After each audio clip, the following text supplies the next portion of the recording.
Hello, YouTube. They're creepy and they're kooky, mysterious and spooky. They're all together, ooky, the Addams Family. So yeah, let's talk about them. So the story for this film is honestly pretty simple. It's about a loan shark named Abigail Craven. Yes, seriously, her last name is Craven, and in the same scene, someone calls out for someone whose last name is Carpenter. They did this on purpose. So yeah, anyway, she's a loan shark, and she finds out that her son apparently looks exactly like the long-lost Fester Addams, who of course is a member of the Addams family. And turns out they are sitting on a huge family fortune. Quite literally, it's right underneath their house. Guess they don't trust banks. However, the vault that's in is very securely guarded, so much so that I think it might be a little bit overkill, and the fact that it might actually kill somebody at a certain point, but yeah, you know, that's just the Addams family for you. So they decide to, of course, dress him up as Fester and, well, try to find the fortune, which he eventually does. However, he comes to really like the family and ends up not wanting to betray them. So yeah, as I said very recently, because the story is that quick to sum up, this movie is very generic, or at the very least story-wise it is. I mean, we've all sort of seen this loan shark or someone greedy tries to get money but securely guarded so they had to gain the trust of the family and yada yada yada. Yeah, we've seen that a lot before. So what really makes this story stand out as compared to any others? Well, that lies in the title itself, the Addams Family. They're fun, unique, bizarre, and gothic, and are something that you really can't see anywhere else, or at the very least not done up in such a wonderfully done way as it is here. Because in every single scene in this film, that is played up. Even in the scenes where things are normal, they still find a way of intruding it somehow. Like, either the way they pay Tully comes in, or in particular when they go to suburbia and they just sort of had to make do with what they got there. I mean, like, yeah, you can sort of say, oh, well, the Munsters is kind of like them, but I don't know, I would disagree about that. I would say the Munsters are far more normal and just so happen to be monsters. Here, though, the Addams family extremely love the macabre and very much enjoy being depressed for some odd reason. And yeah, they're pretty much emos. Just really enjoy being emo. And it's really fun, honestly. And I love the way that it's executed here. It really just embraces the feel all throughout the film, and in every single shot it's present. It is really well handled, and that's definitely what makes this film break the norm from others of its type, as it could have very easily fallen into some generic, boring plot, or could have been made overly complicated, which I hope that the remake doesn't do. Yeah, there's a remake happening. Please be good. But yeah, it could have very easily become that. Instead, though, it goes for a route that really does enjoy everything the Addams family represents and sort of shares that feel throughout the whole entire thing. And I think that's what really does make this film stand out and has such great watchability. That, and it's also a very enjoyable Halloween film, or just film for October, as it is oozing in that feel in every shot. They don't even have Halloween.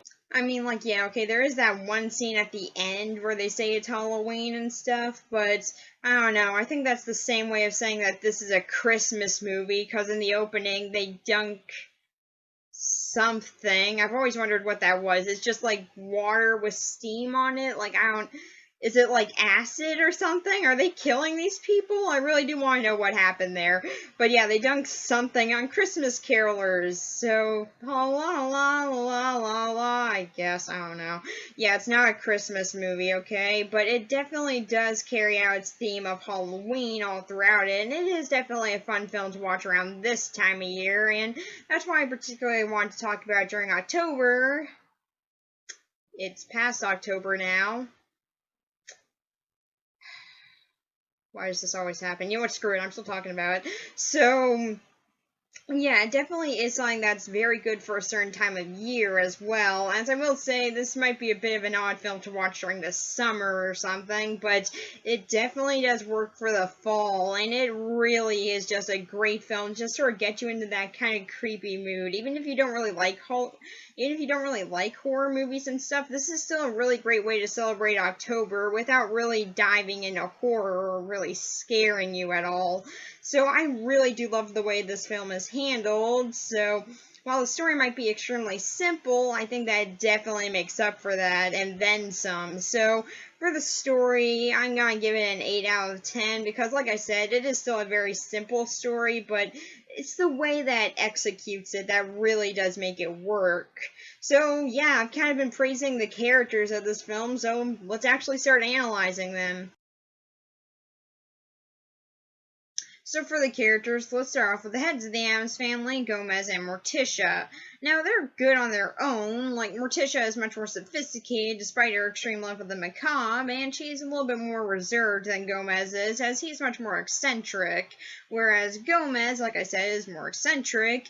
However, he's also dealing with the fact that Fester left quite some time ago, and he feels like he's personally responsible for it because the reason why he left is because, well, he took his girlfriend at dance. Truly a reason to leave for 25 years. Yeah, because he just really thought they had a future together, and yeah, Gomez ruined it. Sucks. So yeah, kind of a weird reason to leave for so long, but I mean, to be fair, they do say like amnesia and stuff, but still, I mean, dude, might be a bit of an overreaction to go to the freaking Bermuda Triangle over this. Like, you can't even try and win them back? No, just Bermuda Triangle.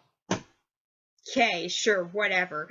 So yeah, Gomez feels personally responsible for that, and that makes him a bit more depressed lately. However, when he sees that Fester has returned, he sees this as a chance of redemption. So yeah, they work fine on their own, however, together... So pretty much, they absolutely adore each other. Like, they pretty much, like, the very first time they met, which, by the way, was at a funeral, so sweet, I know. So yeah, they first met at a funeral, seriously. It was love at first sight at the funeral. I love this movie. So yeah, after that moment, they just could not be apart, and they seriously just pretty much worship the ground each other walks on. Much more with Gomez, as he literally kisses Morticia's arm up and down whenever she says something in French. They might be obsessed with each other, but it's in the best of ways, and you can just see how devoted they are to each other, even up to the point where they've already planned out what happens after they die, as they pretty much planned they're going to be right next to each other in matching coffins. It's adorably macabre, and I love it. So yeah, I seriously do love these two, and I honestly just think that they have a very strong relationship that, while they worked well on their own, they work better together. Then there's Uncle Fester, who, like I said before, had gone missing for 25 years after his dates were stolen by Gomez, and pretty much now he's returned. He's a different person. Pretty much he got amnesia after something on the Bermuda Triangle. They don't really explain what happened very well. And so now he's been living with Abigail Craven for a long time as pretty much just a loan shark enforcer. And yeah, that's honestly kind of where the weird part of his character comes into me, as for the most part he's the one who's given the most development in this film, as he goes from not really liking the Addamses to actually embracing them a lot and ending up becoming a part of the family. However, the first scene with him, he seems to really enjoy almost killing a guy. However, then the next, he's very, very disturbed by the fact that Pugsley removed a stop sign and that they're listening to car crashes. You'd think that in the first scene that we see him, he would be down for stuff like that, but for some odd reason, he has a very dramatic character shift after his very first scene. I don't know, maybe they rewrote stuff and that scene just got left in. I don't know, but it's really weird. And after that point, he's pretty much just a mama's boy for a while, and pretty much ends up being in conflict with both his duty to his mother, however, also the family that he's now come to feel a part of. So yeah, like I've said, he has some pretty decent character development in here, and he also has a spectacular performance by Christopher Lloyd, who, by the way, turned 80 recently. I didn't count on that. I didn't really know that that was going to happen, but it's a lucky coincidence. So yeah, his character has some of the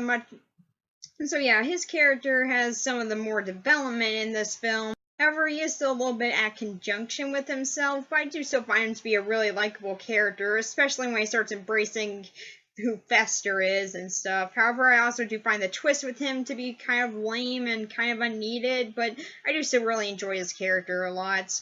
Then there's Abigail Craven.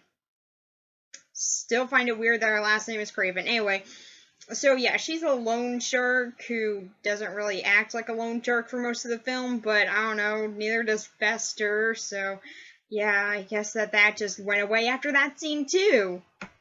Seriously, was there any point to them being loan sharks? Yeah, anyway, so Craven is honestly just a pretty fun character in this film. However, I do think that she doesn't really match the tone of it all that much, as, while she's not, well, to be fair, while she's one of the more normal characters in this, at the very least in conjunction to the Addams family, but she's still not very normal. Like, she's very over the top and pretty overacted and stuff, so she doesn't really fit in either department, and I think that's kind of the big problem with her. However, I will say that she is still a very fun character in this, and I do still enjoy her role here. Also, her Hungarian accent is down, seriously.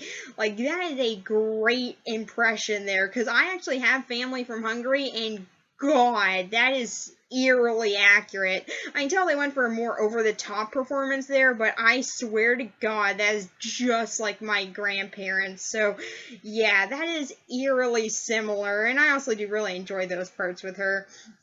However, she is still just a rather fun character to me. However, I will still say that there is the problem with her in that she doesn't really overall match the tone of the film, as she kind of goes in between both aspects of it, which I feel like is kind of a weird mix, and she doesn't really perfectly fit into either. So, yeah, she's fine, but still has some problems to her. And then there's Wednesday. A lot to say about her, but let's just start off with this. She's got a freaking Cthulhu bed. That is awesome. So yeah, seriously, that bed is awesome. But yeah, anyway, so she's got a lot of things that really make her a very likable character. For one, she's a little kid, but she's totally cool with electrocuting her brother. So yeah, she might be a bit of a sociopath, but yeah, she's still very fun, and you can tell that she's a bit mature for her age, but also indulges in some more childlike things, like, you know, trying to electrocute her brother. Sibling rivalry, see? Kinda like that. Yeah, okay, so at the very least, she goes about it in a macabre way. Like, she has a doll that she carries around a lot, but its head is cut off. It's really cool, and I really do like this character a lot, and I think that's kind of why they gave her a bit more of a focus in the second one, is because, well, she's a very well-liked character, and I can very well see why. Christina Ricci does a really good job in this role, and I really do enjoy her in it, and I just really enjoy Wednesday. Seriously, she was one of those characters that I really liked always as a kid, and I still like today, as she's really fun, and I don't know, I could kind of relate into her, like, more macabre interests. Like, and she's still a girl and stuff, but she also kind of wasn't, in a way. Like, she kind of went against tropes, and I really always liked that about her. And also, well, overall, she's just a really fun character, and so, yeah, I just really enjoyed her a bunch. Then there's Pugsley. I honestly feel kind of bad for Pugsley, because Really, his character hardly gets as much attention as someone like Wednesday does, and I feel really bad about that. I mean, it's not like he's a side character or anything. He's still a member of the Addams family, and he still does have a bit of a role to play, but overall, he gets a much shorter screen time than Christina Ricci does, and I think that part of that is just due to the actor having not been as popular as she was, as this and the sequel were 2 out of the 4 movies that he was in, one of which is a horror movie award show. So, yeah, he went somewhere with this career. I don't know, maybe he did actually go somewhere with a different career, or maybe he had a better career on TV. I haven't really looked into it that much, but yeah, he definitely didn't go as far as Christina Ricci did, and I feel like that's just kind of the reason why he gets much less attention in both this and in the sequel. Like, I would have been fine if he at least got a bit more of a role to play in the sequel, but he doesn't. In fact, he gets less of a role in that movie, and it really kind of sucks. I feel like there's a lot that could be done with this character, but for some odd reason that's completely unknown to me, he doesn't get that much attention, despite being pretty likable in his own right. Like, he's kind of a troublemaker, but he also is still a nice kid, and you can tell that, and he's much more, I don't know how to say this, happy than Wednesday is. Like, Wednesday, it's very rare that we ever even see her smile, at the very least in a non-sadistic looking way. However, with Pugsley, we see him actually pretty happy for a lot of the film. He just sort of enjoys this sort of dark and gloomy atmosphere that he's been raised in, and he's really fun for that. So I do really feel kind of bad that he doesn't get as much attention as he deserves, and I kind of wish that he did. I don't know, maybe that remake will actually give him some more time on screen. I think that's definitely something that would be very much appreciated. I mean, I don't know, I really liked Wednesday's character, but I feel like there were a lot of other people that could have really liked Pugsley if he was given some more time. So I really do hope that that's what ends up happening, or at the very least that he gets a little bit more of an equal time on screen that Wednesday did. Then there's Lurch. He mostly talks and grunts. Yeah, he's pretty much the butler of the house, and yeah, he's just pretty much really tall. But he's really fun, I'll give him that. And he's played by a pretty well-known actor, which is really cool. I think that he's been in a lot of horror stuff, so that's awesome to me. Oh, and by the way, there are also a few other horror actors slittered throughout this thing.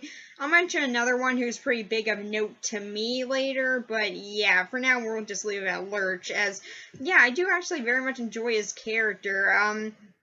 I mean, like, he doesn't, much like Pugsley, he doesn't get that much time on screen. However, unlike Pugsley, it makes a little bit more sense because he's just the butler. So, I mean, like, it's not like he's going to have that much of a role in this. He is still a pretty likable character in this.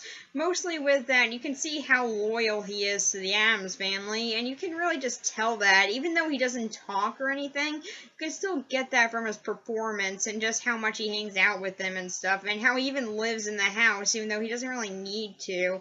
I really do like that about him, and he seems very dedicated and loyal, and I feel like there's just sort of a story to him that we just never really get to know, and that to me is why I just really enjoy him. And then there's Granny. Much like Pugsley, I feel like she doesn't get that much time on screen. However, with her, I feel like she does actually get a little bit more. So yeah, seriously, I don't know what this is. Why did they hate Pugsley or something? Like, what was with that? His actor's fine. It's not like that was a problem here. Why did they hate this kid so much? I really don't get it. But yeah, anyway, Granny is actually a pretty fun character. She's sort of like a witch, at the very least it seems like that's what they're going for with her. That was always weird to me, because, like, I always compared the Addams family to the Munsters, so to me, she was always kind of like this witch character, and I feel like she could work well in either of those shows, as she's very joyful a lot, and honestly, she's just a really fun person, and you can tell that she's truly lived a really interesting life and has learned a lot, but she still also has time to pull little pranks and stuff. Like there's one scene where she has Thing in her sleeve, and she has someone hold her hand, and then it's just like, oh man, it's so tight, and then just pulls it out. It's honestly a really fun scene, and it does add some little bit of character to her, and I think that's really appreciated. So yeah, then there's Thing. He's a hand. No, literally, he's a literal hand. So, yeah, let's give him a hand then. I'm sorry for that pun. That's my everlasting shame. But yeah, anyway, so he's a very fun character to me. I always really enjoyed this guy, and I honestly still am very impressed by the special effects for him, as, yeah, I mean, like, you can sort of see where the wrist is gone and everything, and, like, you can tell that part, but for the most part, I think that's handled really well, and I honestly do really enjoy him. I feel like he has a lot to say. He just can't say it because he's a hand, and it's just something that I really like about him. Also, he's a freaking hand who walks around like this a lot. It's adorable and wonderful, and I love it. So yeah, Thing is freaking great, and I absolutely love him. He's a great character, and I just always really enjoyed him. So he apparently can speak in Morse code, it's just that none of the Addamses know Morse code, so that to me just sort of shows even more of his devotion, as none of them really know what he's saying, so he can't really have any conversations with anyone in this house, but he still stands by them and is still a very loyal friend, and I really do like him. Also, he apparently reads. How? How? I would love to know how he reads. Seriously, there's a scene where we just see him, like, leaving the Addams house, and he has, like, this big wheelbarrow, and he has, like, these books in it. How does he read? I guess he could read in binary, but they don't look like they're in binary, so I don't know. It's just weird.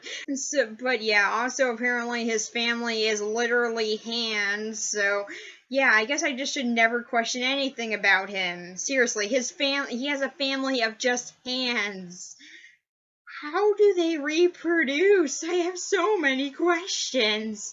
But yeah, anyway, so then there's Tully. I feel kind of bad for Tully. Okay, so yes, he's one of the villains of the film, and yeah, I get that he's trying to steal the Addams' money and stuff, but let's look at the reason why he's trying to do that. For one, he's deep in debt, and also in trouble with loan sharks.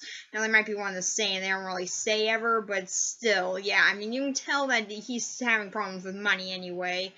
And so he does at the very least have some reason for even getting involved with all of this. He's got a kid and a wife who he's pretty much solely providing for, as it doesn't seem like Margaret really has a job, so yeah, that could be a reason why he's stuck in debt. He's been a very loyal accountant to the Addamses for a very long time. However, Gomez still won't give his plans the time of day and will still push them into the next quarter. And he has to get into sword fights to even discuss said plans with Gomez before he can turn them down until the next quarter. I'm sorry, I totally get his reasoning for doing any of this, and at the very most, he should have been sent to jail, not buried alive.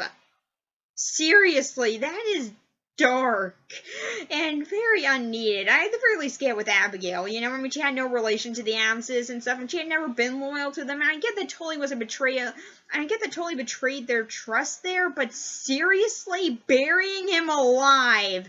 Also, they apparently had tombstones already ready for him. Does working for the Addamses mean that you had to be buried in their cemetery? So yeah, it honestly makes even more sense why he would try and betray these guys, as he could actually want to be buried somewhere else. Or maybe he wants to be cremated and have his ashes spread out through the world. Would they allow that? We don't know.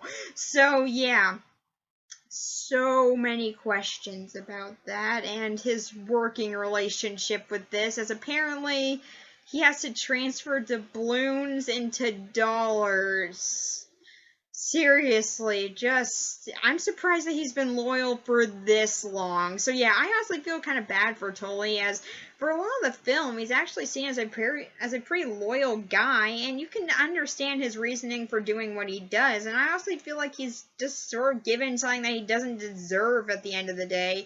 Prison, yes, but buried alive? No, he did not deserve that. So yeah, I honestly do enjoy his character a lot. I also feel like he just gets a bad ending for no real reason. Then there's Margaret, his wife, who is further reason as to why Tully's life sucks. Pretty much they don't like each other that much, but they also have a kid who, by the way, never shows up again after the only scene that he's in. Why they even bothered to introduce him is beyond me. So yeah, anyway, Margaret is at first very much against the Addams family, as well she sees them as very bizarre, and she's pretty much completely engulfed in suburbia. However, the more that she hangs out with the Addamses, the more she comes to really appreciate them, and after meeting Cousin It, she actually ends up marrying into them, and I actually find that really interesting, and I find her to be a very fun character. However, for most of the film, she's just used for this running gag about a finger trap, and that's kind of it for a while. However, you do sort of slowly get to like her and see a little bit more characters show up, and I honestly do feel kind of glad that she ended up with someone else, as her and Tully clearly didn't love each other, but I don't know, I still feel kind of bad that she never even questions what happened to Tully. She just moves on immediately, and I honestly feel really bad about that. Seriously, Tully did not deserve what he gets in this. But yeah, anyway, though, Margaret totally forgets about her kid in the next movie, because then she has another kid. Seriously, what happened to their child?